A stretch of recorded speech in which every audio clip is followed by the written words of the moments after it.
नमस्ते।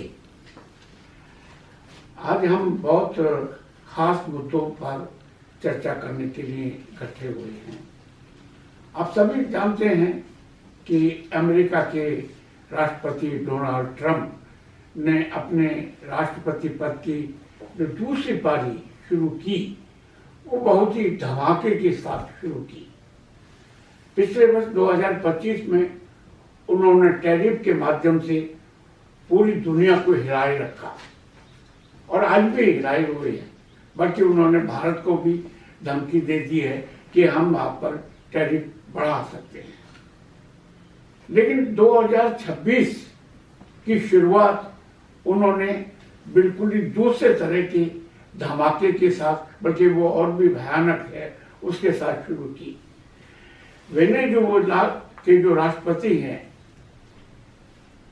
कल 2 दिन पहले उनकी गिरफ्तारी हुई। गिरफ्तारी क्या करे कि उस देश पर ही हमला कर दिया और अर्धरात्रि में उनको और उनकी पत्नी को अपहरण, बल्कि मैं तो अपहरण ही कहूँगा, किडनैप करके और फिर इसके बाद उनको गिरफ्तार किया और गिरफ्तार करने के बाद न्यूयॉर्क ले आए और वहाँ मैनहट्टन में जो सबसे बदनाम जेल है वहाँ उनको रखा गया।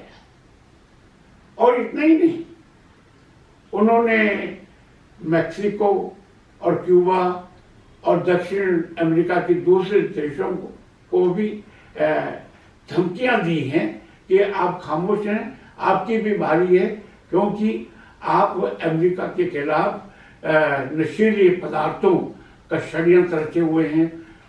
ये अपने अफीम वगैरह भेजते हैं और दूसरे ये जो कह सकते हैं ड्रग्स भेजते हैं, तो उन्होंने उसको भी धमकी दे रखी है राष्ट्रपति ट्रंप ने।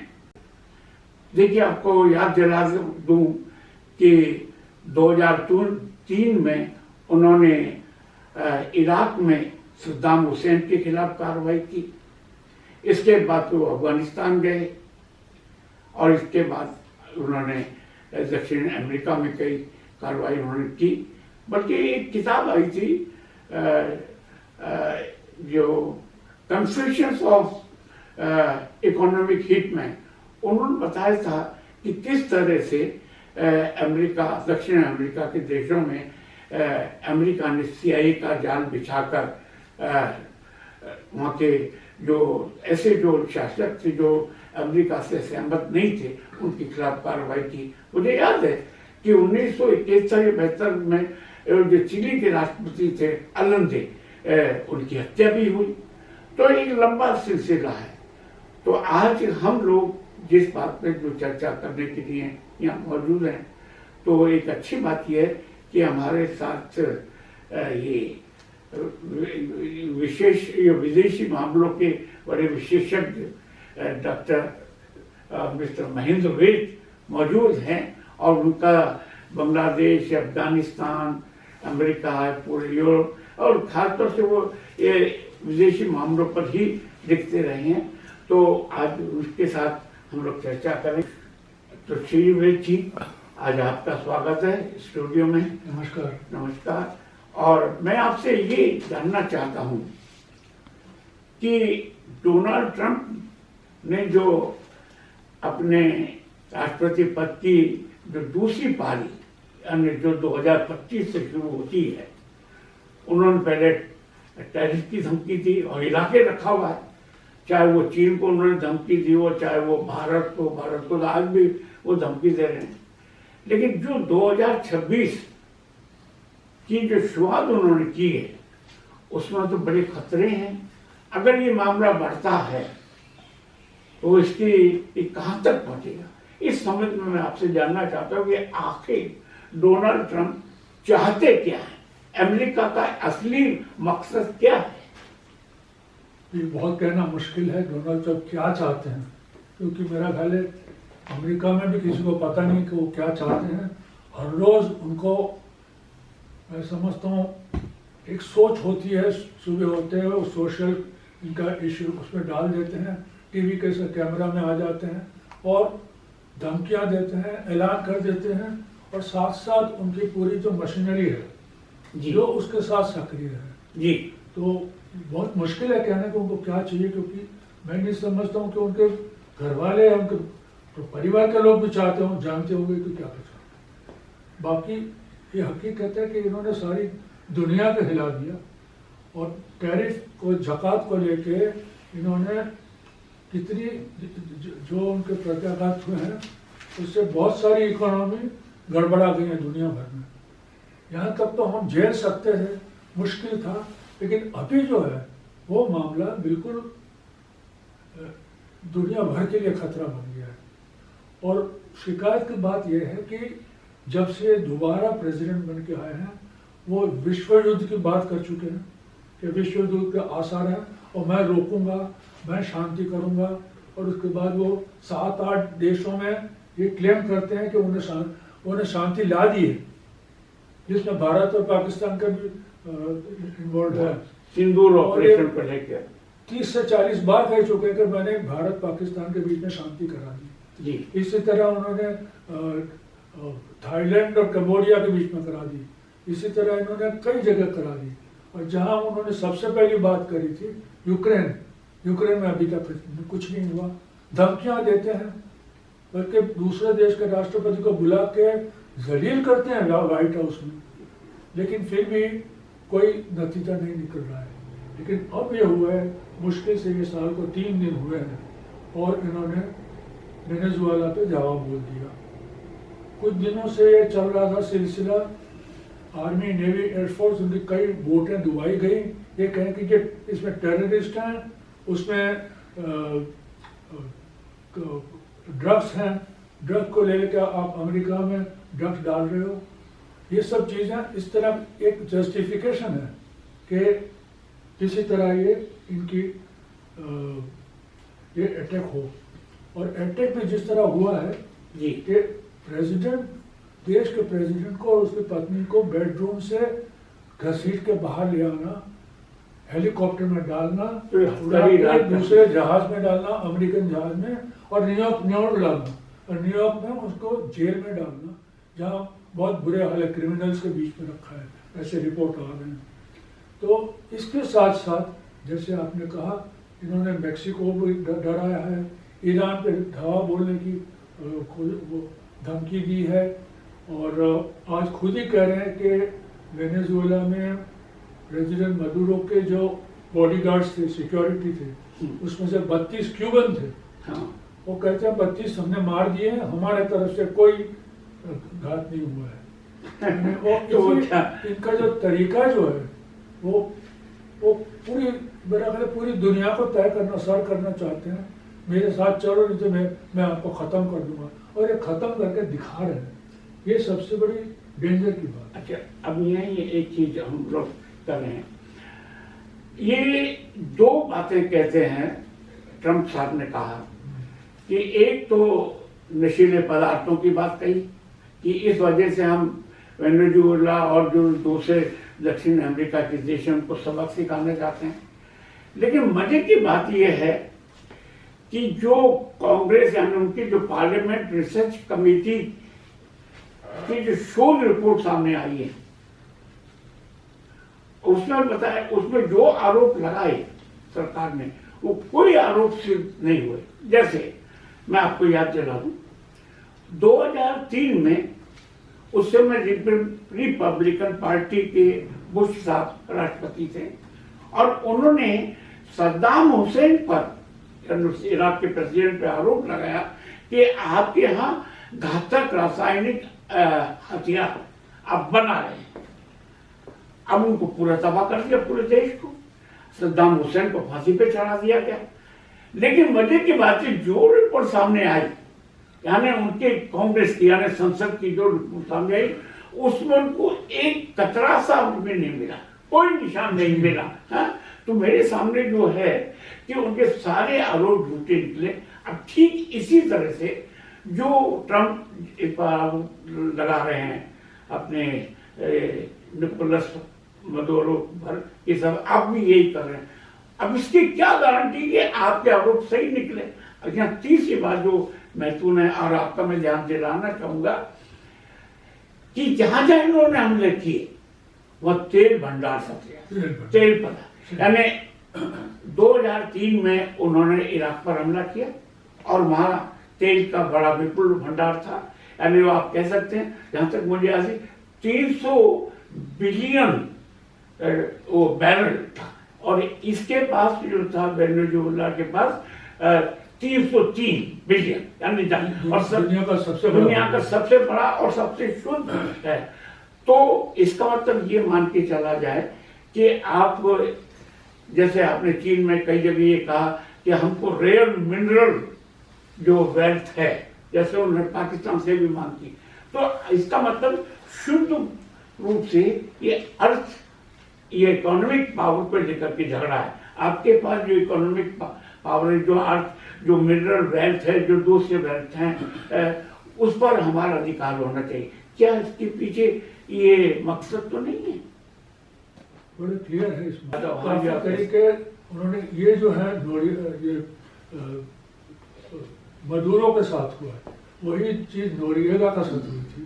जो इसके पहले पनामा तो राष्ट्रपति के साथ यही किया। मैंने 3-4 ऐसे किस्से हैं जो उन्होंने हस्तक्षेप डायरेक्ट किया है, वहां से अपहरण करके लोगों को ले लिया है जी। इसके अलावा इतने सारे किस्से हैं, जैसे आपने चीले का हवाला दिया, हाँ, अलेंदे का, वो पूरी वो अंदरूनी करा के करे। कई देशों में सो कॉल्ड कलर रेवोल्यूशन करा लिए, कोई ऑरेंज कर रहा है, कोई ये कर रहा है, और काफी देशों में इनडायरेक्ट हस्तक्षेप किया है, वहाँ के लोकल आवाम को उकसाकर अपने लोगों को लाना। ये जो चीज ईरान में करना चाहते थे नहीं कर रहे, लेकिन ईरान को धमकी दे रहे। अभी कोशिश जारी है। हाँ, अभी कोशिश जारी है, अब का जो तबक्के में चल रहा है। और बाकी कई जगह आपने देखा कि बाहर से इन्होंने किया है, जिसमें CIA का हाथ माना जाता है। बांग्लादेश में भी कई ये रिपोर्ट भी है, बांग्लादेश में बार बार हुआ है। 2065 का आप गिनिए तो उसमें बांग्लादेश 2 बार आएगा, 3 बार आएगा। ये तो, और पाकिस्तान में आपने देखा कि इमरान खान चाहते थे, हाँ बिल्कुल, इमरान खान को कहा गया कि अमेरिका से भिड़ो मत, अमेरिका को मदद, इन्हें एब्सोल्युटली नॉट कहा। जब अमेरिका चाहता था कि अफगान जाने से बाद पाकिस्तान की मदद लेके या अफगानिस्तान पे हवाई जहाज का उपयोग कर सकेंगे, इमरान खान ने कहा एब्सोल्युटली नॉट। उसके बाद इमरान खान को हटाया गया। जिसने कहा है, शेख हसीना, जिसने कहा था मेरे पे सेंट मार्टिन का जो टापू है वो लेने की बात है। इसके पहले इनके पिताजी थे शेख मुजीब, उन्होंने भी ये बात कही थी कि मुझे वो सेंट मार्टिन आइलैंड दे दो। इन्होंने कहा कि नहीं, मैं घास नहीं खाऊंगा। इनके बाद एक बयान था कि मैं घास नहीं खाऊंगा, उनको हटाया गया, हसीना को हटाया गया। फिर हम दूसरे कितने को आप गिनाओगे।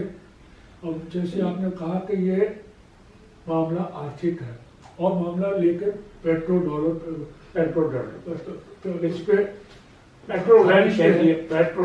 रेयर मिनरल हो या ऑयल हो। और ये इसमें एक पहलू ये है कि 1820 में अमेरिकन प्रेसिडेंट थे मोनरो, तो मोनरो ने एक डॉक्ट्रिन तैयार की थी कि अमेरिका जहाँ चाहे हस्तक्षेप कर सके, तो अपने जो उनके करीबी दोस्त हैं, देश है, वो उनसे मदद ले, और ना मदद मिले तो हस्तक्षेप कर सकते हैं। ये मोनरो डॉक्ट्रिन है। अब ये जो चल पड़ा है साल 1.5 साल से, साल सवा साल से, इसको अभी डोनरो डॉक्ट्रिन कर रहे हैं, डोनाल्ड डॉक्ट्रिन, डोनरो मोनरो का डोनरो डॉक्ट्रिन की बात चल रही है कि जहाँ जहाँ ये चाहें चले जाएंगे, सैनिक भेज देंगे, उनकी सरकार हिला देंगे, सरकार गिरा देंगे। और उसमें कई तो वो जैसे पार्लियामेंट पाकिस्तान की नेशनल असेंबली ने वोट किया, तो बाकायदा इमरान खान को वोट से हटाया गया, उनको उनकी सरकार को गिराया गया। कई जगह मैंने कहा कि वो प्रोटेस्ट, शहर में प्रोटेस्ट करा के कर रहे हैं। इस तरह के तरीके हैं। एक तो डोनरो डॉक्ट्रिन की बात हुई है, और दूसरी बात हो रही है हेनरी किसिंजर की, जो है 1973 जी 1973, हाँ 74 में जब इनकी सलाह ये थी कि जहाँ जहाँ ऑयल है वो ऑयल को कब्जा करो या उसको कंट्रोल करो इस तरह कि अमेरिका की ही फेवर में हो। और पता होगा आपको कि अब बहुत सालों तक अमेरिका ने अपने खनिज इस्तेमाल नहीं किया, अपना ऑयल नहीं किया। उन्होंने ऑयल बहुत बाद में जब प्लांट से ऑयल निकलने लगा तब उन्होंने अपना ऑयल खरीदना बेचना शुरू किया, नहीं तो सारी दुनिया से खरीदते थे। एक दो बात है वेद जी, मैं एक दो बातें और थोड़ा सा समझना चाहता हूँ। एक तो जैसे अपन बात कर रहे थे विदेश मंत्री किसिंगर की कि 73-74 में किस तरह से हुआ, लेकिन एक बार आपने देखा कि इनको अमेरिका को कई जगह से भागना भी पड़ा, जैसे वियतनाम से भागे, वियतनाम से बुरी तरह से मार खा करके भागे। इतना ही नहीं, अफगानिस्तान से भी भागे 2 साल पहले, 2-3 साल, और वापस वहां तालिबान आ गए। अब अगर मान लीजिए ट्रंप इसी नीति पे चलते हैं जैसा कि आपने अभी बताया, तो इसके एक तो किस ढंग के परिणाम आप देखते हैं कि आने वाले, जैसे कि मैं यहाँ एक बात और दूँ, जैसे आपने कहा कि विश्व युद्ध हो सकता है, तीसरा विश्व युद्ध, और वहीं वे ट्रंप कहते हैं कि साहब मैं तो हर जगह शांति कराना चाहता हूँ और मुझे नोबेल प्राइज, पीस प्राइज मुझे मिलना चाहिए। तो अपने आप में कितना आयरॉनिकल और कॉन्ट्राडिक्टरी है इनकी पूरी पॉलिसी, इसके संबंध में आपका क्या कहना है? ये कॉन्ट्रडिक्शन तो पहले दिन से इन्होंने शुरू करा है, जब इन्होंने कहा था कि मैं एक दिन में या एक हफ्ते में यूक्रेन की कॉन्फ्लिक्ट खत्म कर दूंगा जी, उसमें से कुछ नहीं हो पाया। हालांकि इतनी कोशिश करी, लेकिन उसमें से ये हुआ कि यूरोप में भाग पड़ गया। पूरी पश्चिम दुनिया है, अमेरिका इंक्लूडेड, उनमें भी भाग पड़ गए। वो किसी को साथ ले नहीं पाए क्योंकि हर जगह वो डरा धमका के काम कर रहे हैं। और सबसे बड़ी बात, आप मुझे मेरे साथ बिजनेस करो, ट्रंप और कुछ भी नहीं है, वो बिजनेसमैन है।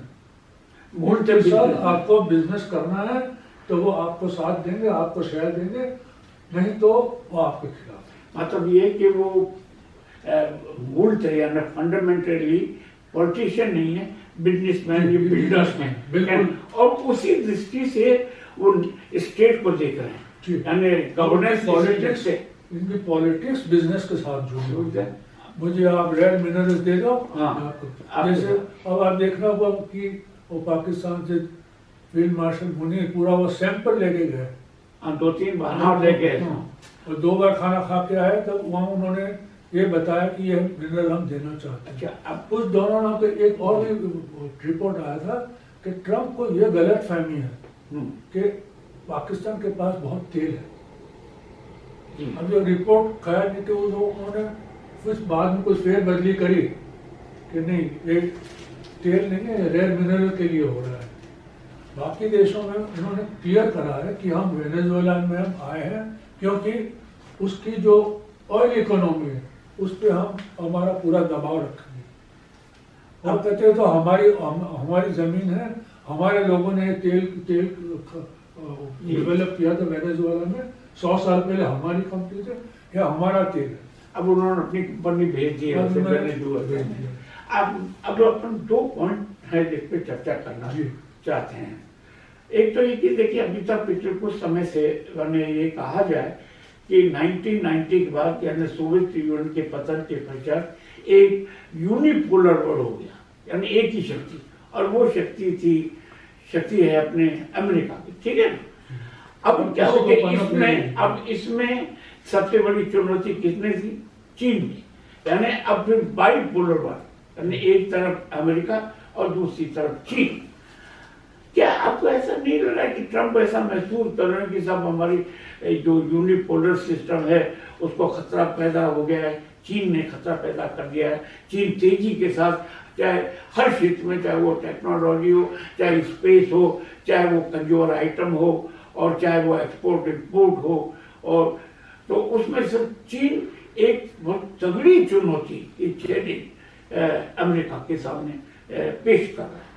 क्या इससे आपको लगता नहीं कि क्या ट्रंप कहीं से घबराए हुए तो नहीं है? सबसे बड़ा उदाहरण तो अभी वेनेजुएला का है। हाँ, और वेनेजुएला चीन को तेल दे रहा है हाँ। युआन में, डॉलर में नहीं दे रहा है। युआन में। अच्छा, अभी सिर्फ ये चीन के साथ मुकाबला नहीं है, चीन जो उभर रहा है उसको हाँ। रोकना है हर हालत में। और कैसे रोकना है? जमीन पे नहीं, आकाश पे नहीं, पेट्रो डॉलर से। यानी किसी तरह, जो मैंने किसिंजर की डॉक्ट्रिन का जी। जिक्र करा था कि पेट्रो डॉलर बनना चाहिए, सारी दुनिया का तेल का व्यापार डॉलर में ही होना चाहिए। वो तो उन्होंने और उसको चैलेंज करा है चीन ने कई जगह, युआन से, रूबल से और करेंसी से वो हो रहा है। तो डी डॉलराइजेशन जिसको कहा जाता है, वो कोशिश हो रही है। उसमें सिर्फ चीन नहीं, रूस भी है, ब्रिक्स है सबसे बड़ी बात। वो इसी ब्रिक्स ब्रिक्स का जो है हमारे 5 मुल्क, जिसमें 20 मुल्क और आना चाहते हैं। तो ब्रिक्स का भी पूरी एक मुहिम है कि किसी तरह डॉलर को कम करके हम अपनी अपनी करेंसी से करें। और इस स्टेज पे आए कि जब वो करेंसी स्ट्रॉन्ग हो जाती, एक करेंसी निकले जो डॉलर का मुकाबला कर सके। जी। तो ये चीज जो है, इसको अमेरिका ने सब विरोध किया, और उसमें सबसे ज्यादा विरोध ट्रंप ने किया कि आप डॉलर को छोड़ के नहीं करेंगे। और इसको लेकर भारत पे भी दबाव है, क्योंकि भारत भी ब्रिक्स का हिस्सा है। तो महत्वपूर्ण हिस्सा है। आप हर हालत में डॉलर के खिलाफ कोई वो नहीं करेंगे। जी। क्योंकि 40% आबादी है दुनिया की, वो ब्रिक्स में जा रही है। तो ये बताइए, लेकिन चीन कितना मुकाबला कर सकेगा अमेरिका का? ये अमेरिका इसको, चीन को किस ढंग से घेर सकता है? मुश्किल है अभी, क्योंकि चीन दूसरी पोल बन रहा है। लेकिन चीन और अमेरिका में बहुत फर्क है, बहुत डिफरेंस है इनकी शक्ति में। और इसमें एक पहलू है सऊदी अरेबिया का। ये सऊदी अरेबिया जो कि बहुत बड़ी इकोनॉमी है, और पेट्रो डॉलर में जिसका बहुत बड़ा हाथ है, वो अमेरिका के साथ मिलकर शुरू से ही डॉक्ट्रिन चली है, पेट्रो डॉलर सऊदी भी बेचेंगे नहीं। तो सऊदी को का इस्तेमाल होगा, सऊदी, कतर, यूएई, इनका इस्तेमाल होगा कैसे चीन को नीचे रखा जाए। और उसमें चीन और रूस हो गए हैं, लेकिन रूस को भी पनिशमेंट इसीलिए करी है कि वो तेल बेच रहे हैं, और इंडिया को भी इसीलिए पनिश करा है कि रूस तेल बेच रहा है, सस्ते में तेल बेच रहा है। भारत लोग काफी अच्छा देख लीजिए, चाइना सबसे ज्यादा रूस से तेल खरीदता है। चाइना के खिलाफ हिम्मत नहीं करी है। इंडिया को उन्होंने 50% इतनी सब ट्रम्प थोड़ी के लिए एक हाइपोथेटिकल सवाल मैं आपके समझ रहा हूँ। मान लीजिए भारत, ईरान, रशिया, चाइना, अब यहाँ देखा जाए तो दुनिया की सबसे बड़ी आबादी यही है, इसमें रूस और ये अपनी चीन में और भारत में। अगर मान लीजिए प्रधानमंत्री नरेंद्र मोदी एक सीधा मतलब ट्रंप से टक्कर लेते हैं, बोलते हैं कि नहीं, हम अपने स्वतंत्र हैं, संप्रभुता संपन्न देश हैं, और ये चारों लोग, चारों पांचों देश, तो क्या उसके क्या रिपरकशन हो सकते हैं? यानी अभी तक, क्योंकि मोदी जी पर सबसे बड़ा ये उनके जो आलोचना होती है कि वो ट्रंप को एक बार भी जवाब नहीं दे सके हैं। 50 बार से ज्यादा ट्रंप कह चुके हैं कि हमने ऑपरेशन सिंदूर को हमने रुकवाया, शांति करवाई पाकिस्तान और भारत के। तो अगर मोदी कहते कि नहीं, अब ये आपने जो किया है दक्षिण अमेरिका में वो ठीक नहीं किया, और ये कोई भी जो सॉवरेन कंट्री है इसको स्वीकार नहीं करेगा, तो इसका क्या असर पड़ सकता है? देखिए, दो पहलू है। पहले तो ये है कि अगर ग्लोबल साउथ जिसको कहते हैं, दुनिया के जो दक्षिण देश हैं इकोनॉमीज, वो ग्लोबल साउथ की एक टाइम था जब इंडिया लीडरी कर सकता था, लेकिन इंडिया अभी अमेरिका के खेमे में इस तरह अंदर जा चुका है, उसके लिए वापस लौटना मुश्किल है। और उसके लिए वो ब्रिक्स में जो डी डॉलराइजेशन, अलग करेंसी बनाने की बात है, इंडिया उसको अपोज कर रहा है, डायरेक्टली नहीं कर रहा है, लेकिन इसमें रोड़े डाल रहा है कि अमेरिका से दुश्मनी तो खराब है, लेकिन दोस्ती भी खतरे से खाली नहीं है। ये किसिंजर का बयान है एक जमाने में, और यही बात नजर आ रही है कि आप दोस्त बनिए, और दोस्त नहीं बन सकते फिर हम देख लेंगे आपको। तो ये सिचुएशन है, और उसमें मुझे नहीं लगता कि ये दूसरा पोल इतनी आसानी से जल्दी हो पाएगा। लेकिन क्या आप मानते हैं कि घरेलू स्तर पर यानी ट्रंप का विरोध नहीं होगा? अगर हमारी इस चीज पर चलते हैं, क्या इससे दूरगामी दृष्टि से देखें तो क्या इससे अमेरिका की जो अर्थव्यवस्था है उसकी कूटनीतिक स्थिति है क्या प्रभावित नहीं होगी? प्रभावित हो सकती, तो ये टैरिफ के मामले के लिए ही लंबा चलने वाला है।